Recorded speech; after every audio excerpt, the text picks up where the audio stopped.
Gente, tudo bem? Nossa. Boa tarde. Oi. Boa tarde. Boa tarde. Eu sou o Lana, vou fazer meu terceira presença.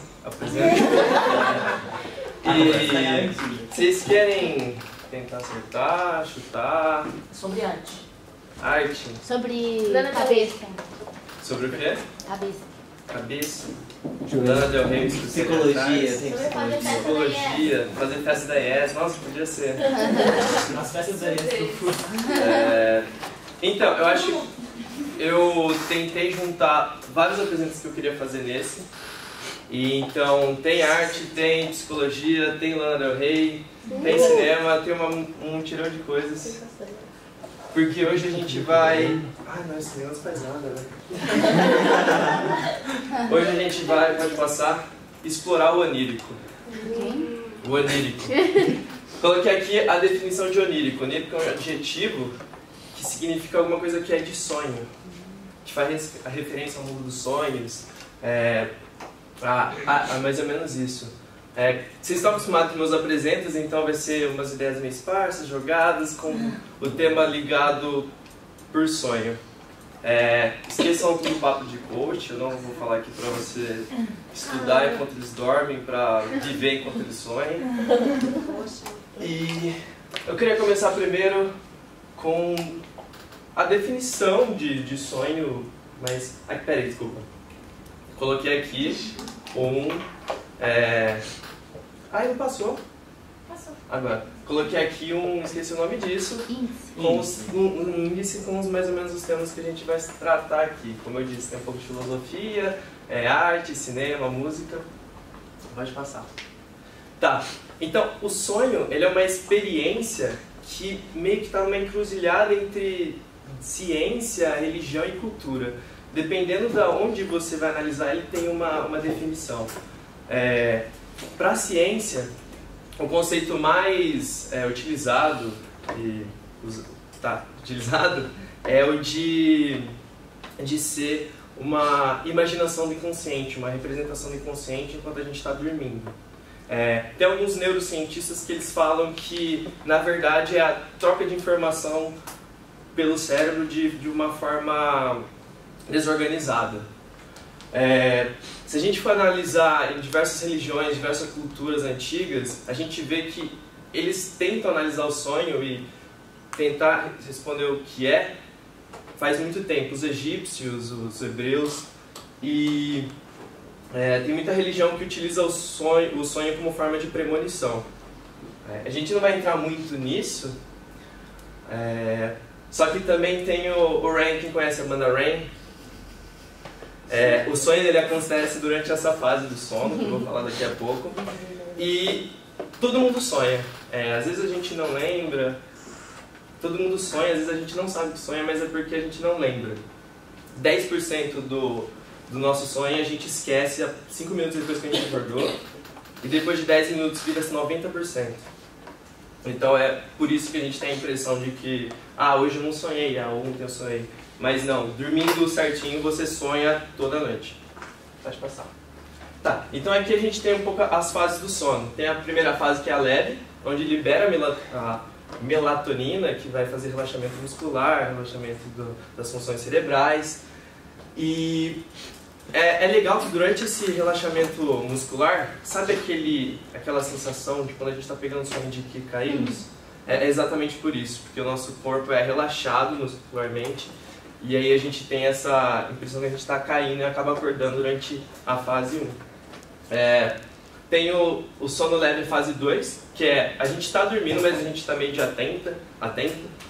Quando, sei lá, você está dormindo, só que sua mãe abre a porta do quarto e você acorda, ou acontece algum barulho externo e você acorda. Uma fase facilmente desperta.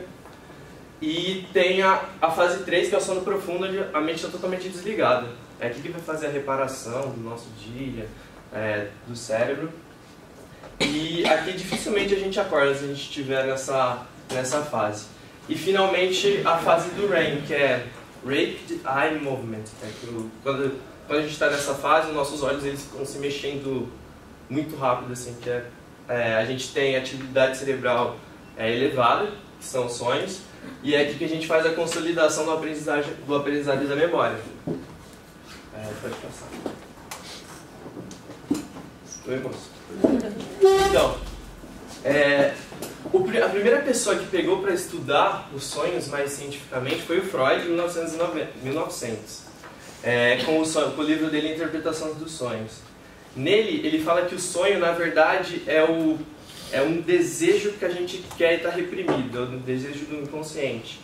Ele fala que o sonho é sempre tem um sentido manifesto do sonho, que é o sentido de fachada, e o sentido latente, que é o sentido verdadeiro. Então, mais ou menos é que o que acontece, o sentido do seu sonho não é o que realmente acontece. Então, por exemplo, se alguém morreu no seu sonho, não significa que a morte seja o que você está sonhando. Tem alguns estudos e para buscar o sentido através disso. O nosso cérebro coloca essa fachada para a gente através do inconsciente.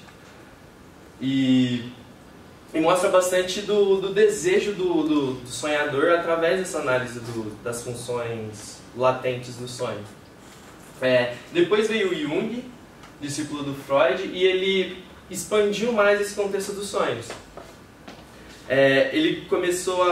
Ele tratou o sonho como um confronto entre o ânimos, que é a psique masculina que tem nas mulheres, e a anima, que é a psique feminina que tem nos homens. Eu não consigo adentrar mais a fundo disso, contra a sombra, que é toda a parte da nossa personalidade que a gente não gosta. Então, a sombra seria sempre os vilões dos seus sonhos, as adversidades que você tem que enfrentar. E através disso, desse combate entre a força da sua psique com a sombra, ele consegue estudar o indivíduo através do autoconhecimento. O Jung ele usa muito dos sonhos na psicologia analítica. E uma coisa que une os dois, e a palavra-chave do sonho é inconsciente. Tá.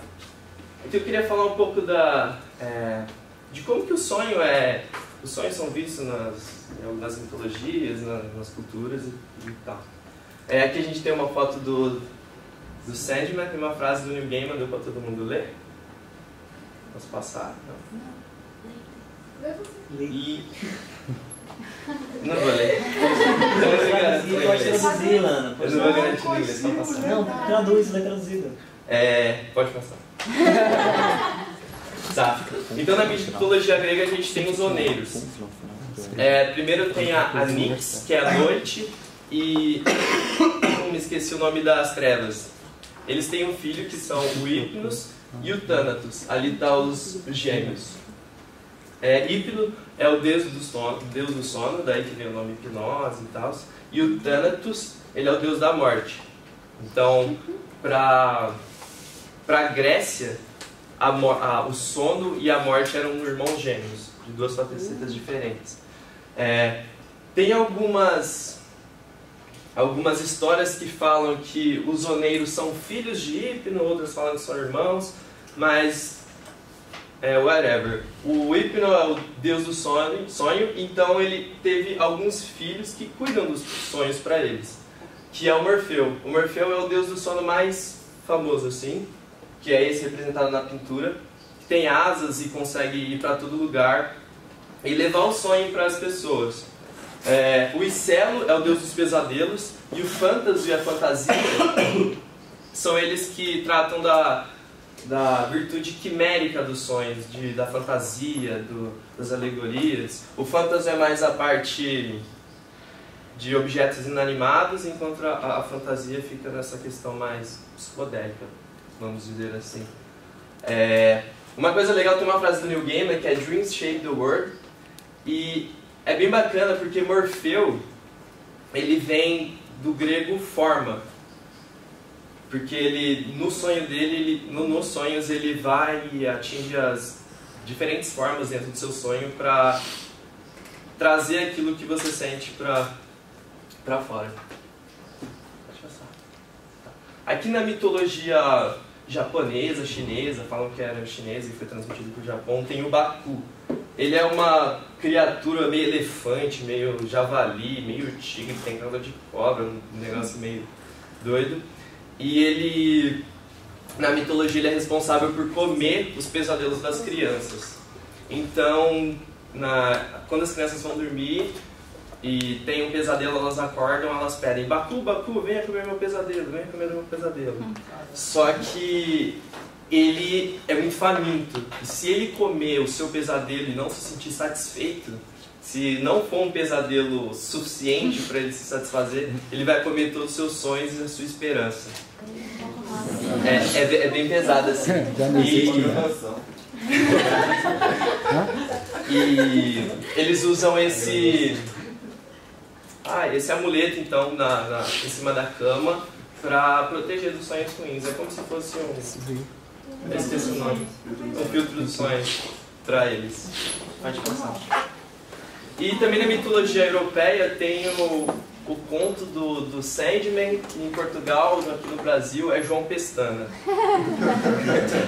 Todo mundo lembra daquele filme que é o da Lenda dos Guardiões, onde o Sandman vai e com a areia ele dá o sonho para as pessoas. E aqui também ele é história para criança, onde a criança tem que dormir para o Sandman ir lá e colocar a areinha no olho para ele ficar feliz e dormir. Então é um senhor velhinho, arisco, que se esconde. As crianças não podem ver, é tipo fada do dente mesmo. E aí nessa história a remela que fica no nosso olho quando acorda é na verdade a areia que o Sandman joga. Tem alguns textos dos Sandman mais antigos que não trata ele como essa figura boa, bonitinha assim. Tem uma que acho que foi, não sei se foi o conto que originou, mas é uma história bem pesada em que um adulto ele acaba vendo o Sandman chegando e através disso ele lembra de uma história da infância dele com o pai, que o pai mandava ele dormir cedo e aí uma vez ele se esgueirou para não dormir cedo e aconteceu que o pai dele morreu e várias coisas. É uma história bem pesada, depois se vocês tiverem, eu não lembro muito, dá uma olhada. E nessa história o Sandman, ele na verdade não trazia seu sonho, ele era para as crianças ir dormir. Então era assim: vai dormir, que senão o Sandman vai vir jogar areia no seu olho, o seu olho explodir e ele dá de comida para os filhotes. Era essa a história. E, inclusive o Freud faz uma análise desse conto eu não lembro o nome do autor, e fala que o olho na verdade representava a virilidade e aí a areia quando ele jogava a areia no olho significava que o pai dele morreu, significava o pai dele cortando a virilidade dele, e aí eram umas brisas assim. Aqui tem olha gente, que homem, o Gaiman, que ele meio que juntou os universos do Sandman, essa história bizarra, e criou o quadrinho super renomado, ganhou vários prêmios do Sandman, que era aquele... Bota um slide. Ah não, mentira, pode ir. Faz uns 3 slides pra trás. E tinha a imagem do Sandman. Que ele misturou meio com Morfeu, o nome do Sandman é Morfeu, então ele é deus dos sonhos e tem uma figura mais trevosa, assim, vamos dizer desse jeito. Pode passar. Tá. Então, como que a humanidade conseguiu trazer o sonho para a arte? Foi através do movimento surrealista. Ele foi criado em 1920 em Paris pelo... não coloquei o nome dele. Do André Breton, que é esse cara aqui. Ele fez o Manifesto Surrealista e junto aqui, esse daqui é o Dali e aí o resto eu não sei. Eu li os nomes, mas não era nem que eu conhecia.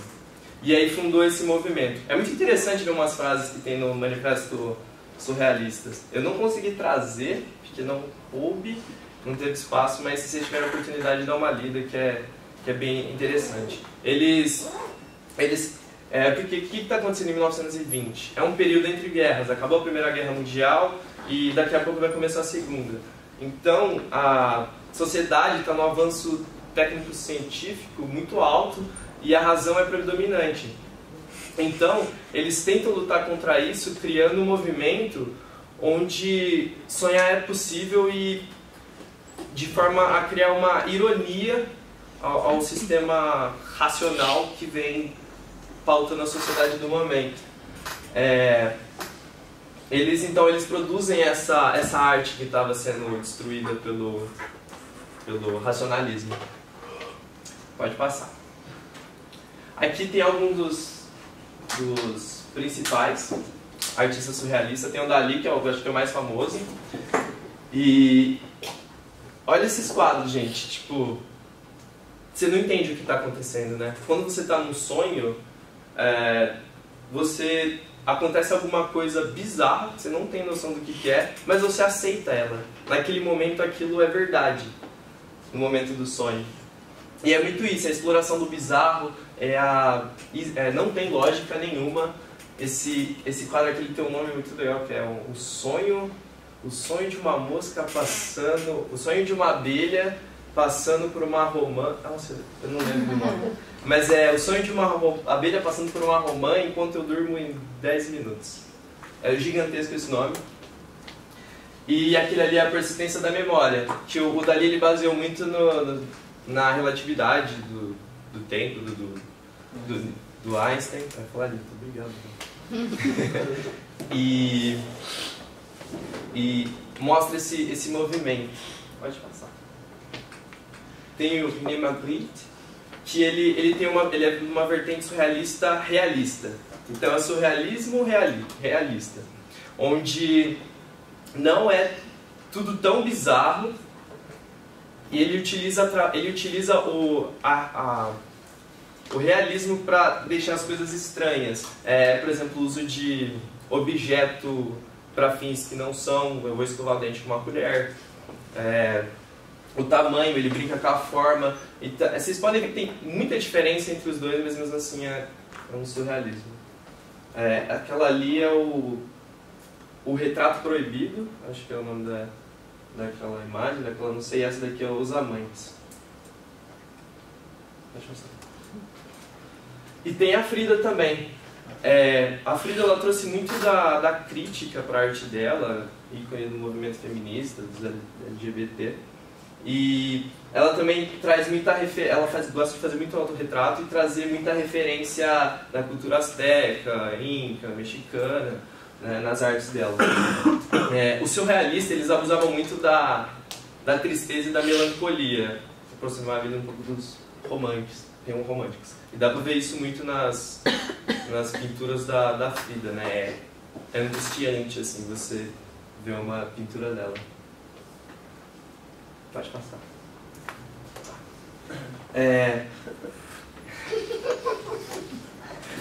E chegou um ponto que o surrealismo entrou no cinema. Foi o primeiro movimento artístico a ser tratado. Não é possível através só da tela. O som, o visual. E então, em 1920 ficou bem famoso o movimento surrealista. Nessa fase inicial, o principal nome é o Luiz Buñuel, que daqui a pouco eu vou falar mais dele. Então eles tinham muito poucos recursos, então os filmes, você vê, eles são bem experimentais, não tem explosão, Michael Bay, e eles não têm nenhum compromisso com o convencionalismo e com o mercado, então eles falavam de coisas que ninguém falava na época. Esse daqui é a montanha enfeitiçada, eles falam da religião, taca a freira no meio, e é bizarro assim. Pode passar. E o que aconteceu? Esse é o Buñuel e esse é o Salvador Dalí. Eles chegaram e falaram, por que a gente não faz um filme juntos? E eles fizeram. É um filme de 17 minutos, com uma narrativa não linear, pulando temporalmente, e o Luiz Buñuel ele falou que não tem sentido, para de procurar que não tem sentido. Todo mundo procura, todo mundo fica assistindo o filme para tentar achar um sentido, mas ele disse que não tem. Quando eu assisti o filme, eu acho que eu vi umas 3 vezes seguidas para tentar entender. Aí eu falei, nossa, não é possível, eu não entendi nada, vi 3 vezes e não entendi nada. Aí que eu fui correr atrás e vi que realmente não dava. Pode passar. Como o chama? filme é Um Cão Andaluz, que é o filme mais famoso do movimento surrealista. Essa cena aqui é uma das mais famosas do cinema, não sei se vocês já viram, que é o cara está segurando o rosto da mulher e aí tem a lua, passa uma nuvem na lua, uma nuvem cortando a lua, aí ele corta o olho dela. Ele não realmente corta o olho dela, ele corta um olho de cabra morta, então ele corta o olho, aí sai o morvítrio. Só que dá pra você claramente ver como uma cabra, assim, mas é muito legal o filme. Tem umas cenas famosas também, que é saindo formiga da mão do cara. E é angustiante o filme assim, e não faz sentido nenhum. Tem uma hora que o cara carrega um piano com um burro morto e 2 padres rezando a missa deitados. Aí aparece outro cara com os 10 mandamentos sendo carregado. E aí aparece um tesouro na praia e eles vão ver. É um filme muito legal, eu recomendo vocês assistirem.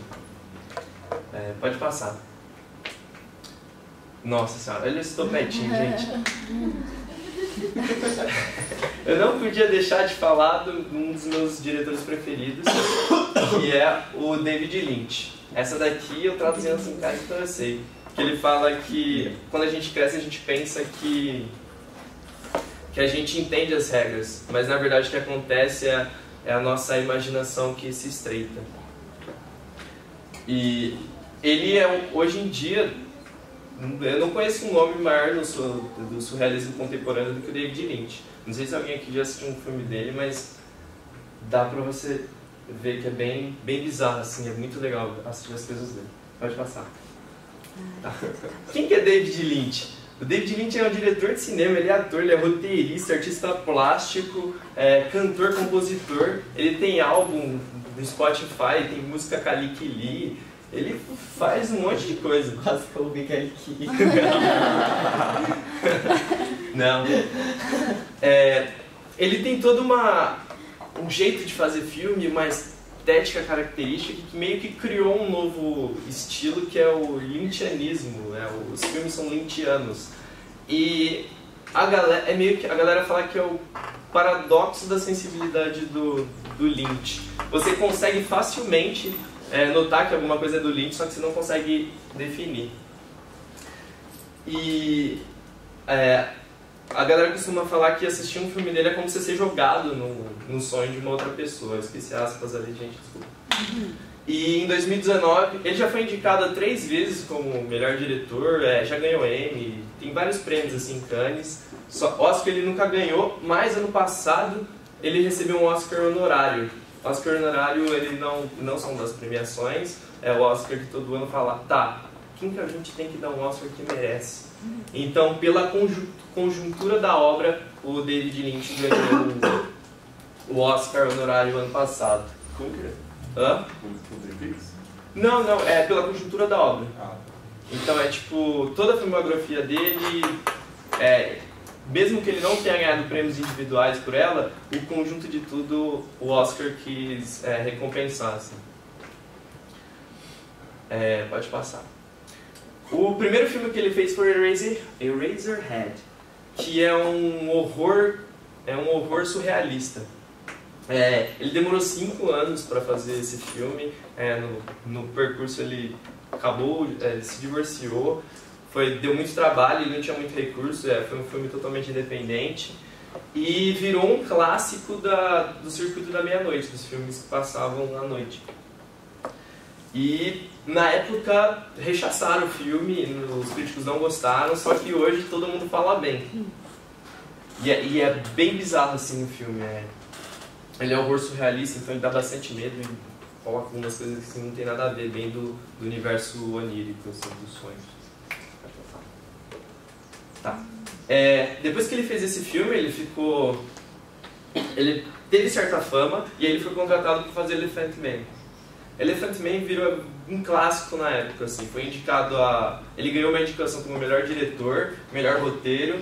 É a história de um homem que tem uma deformidade facial, trabalha no circo, e então um cirurgião tenta ajudar ele e reinsere ele na sociedade.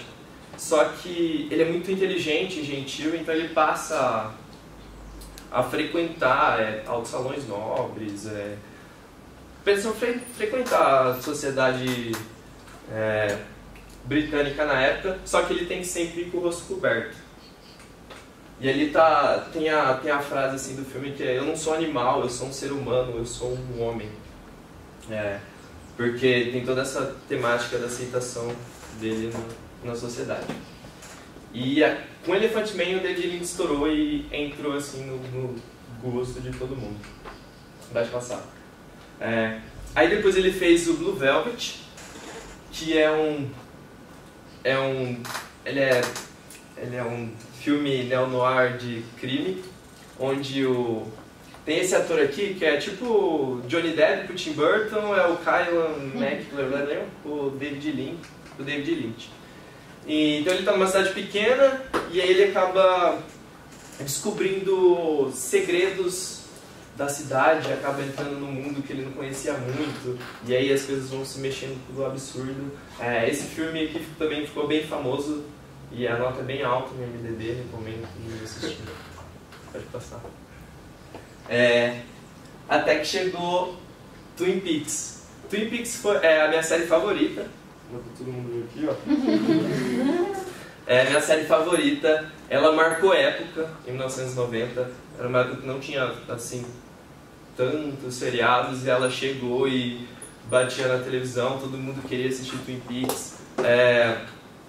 Foi ela que... Hoje tudo que a gente vê de cidade pequena, misteriosa, cheio de segredos, alguém morrendo e tendo que descobrir o que é Twin Peaks. Gravity Falls é Twin Peaks, Life is Strange é Twin Peaks, Riverdale é Twin Peaks. Tudo vem de Twin Peaks.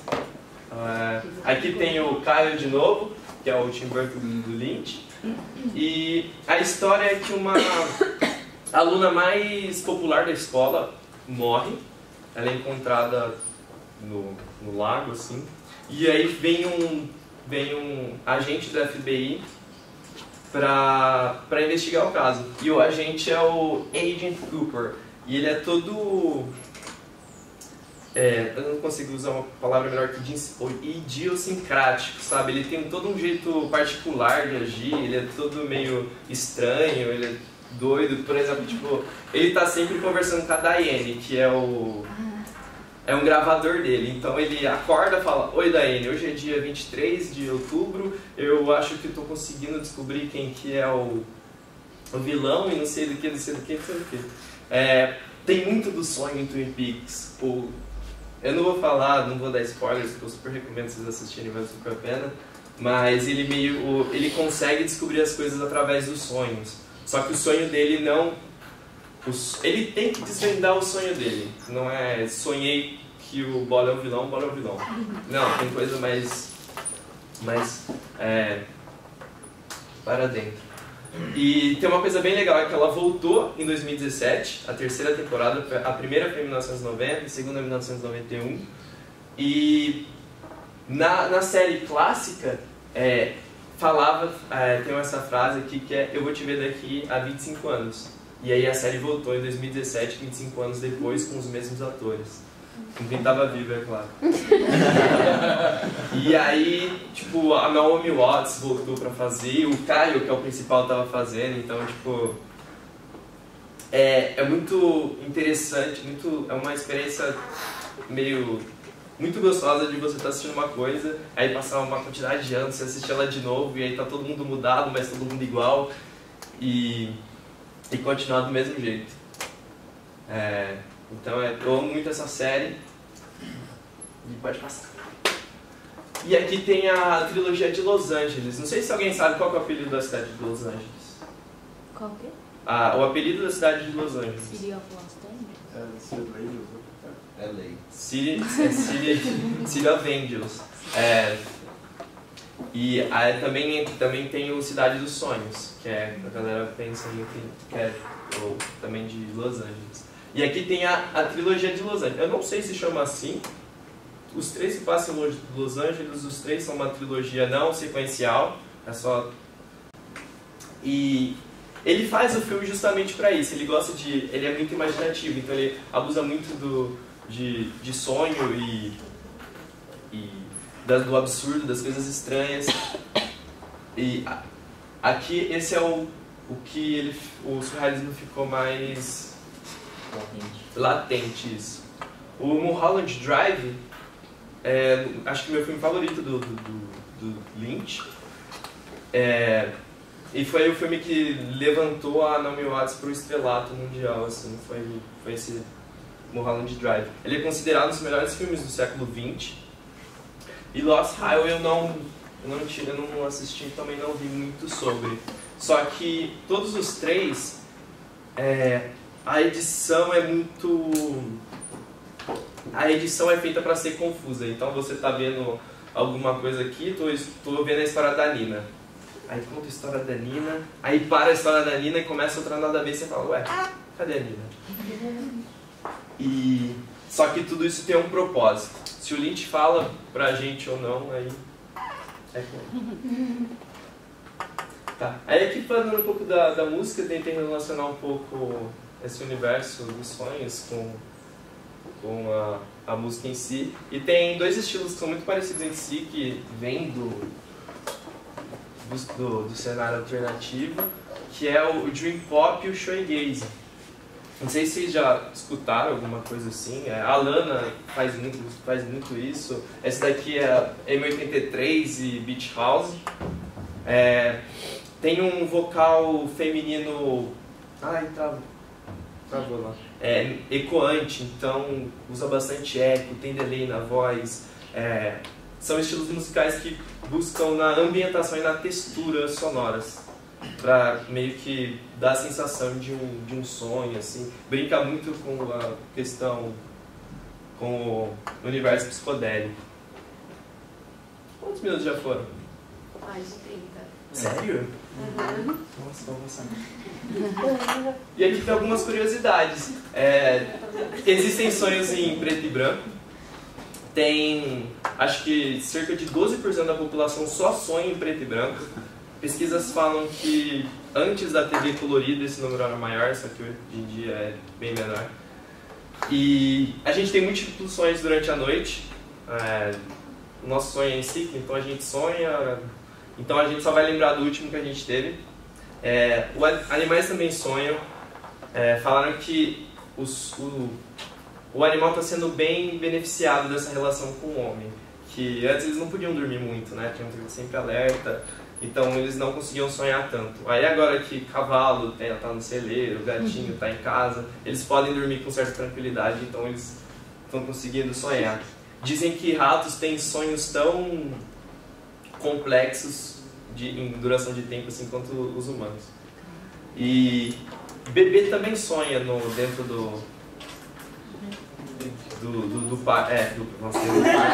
dentro do ventre. Ninguém sabe o que é, mas acreditam que é só expressão. Cego também sonha. Se ele nasceu não enxergando, ele vai sonhar, ele não vai ver imagens, ele vai só assim ter o sentimento sensorial. E incorporação de ruídos externos, então o ruído que está acontecendo por fora, influenciando o seu sonho. Eu gosto bastante de dormir escutando música e às vezes, sei lá, tá tocando alguma coisa, você sonha que você tá no show, aí você acorda, tá tocando a música que você estava no sonho. É bem legal. E você pode controlar seu sonho. Tem pessoas que se autodenominam onironautas. Quem são os onironautas? São quem consegue ter um sonho lúcido com frequência. Quem consegue ter um sonho, acordar, passar o dia, depois voltar para o mesmo sonho. Sonho lúcido, a ciência falou que é possível ter sonho lúcido. E as sensações que você tem durante um sonho lúcido são reais, assim. E aqui tem alguns pequenos passos para se tornar um onironauta.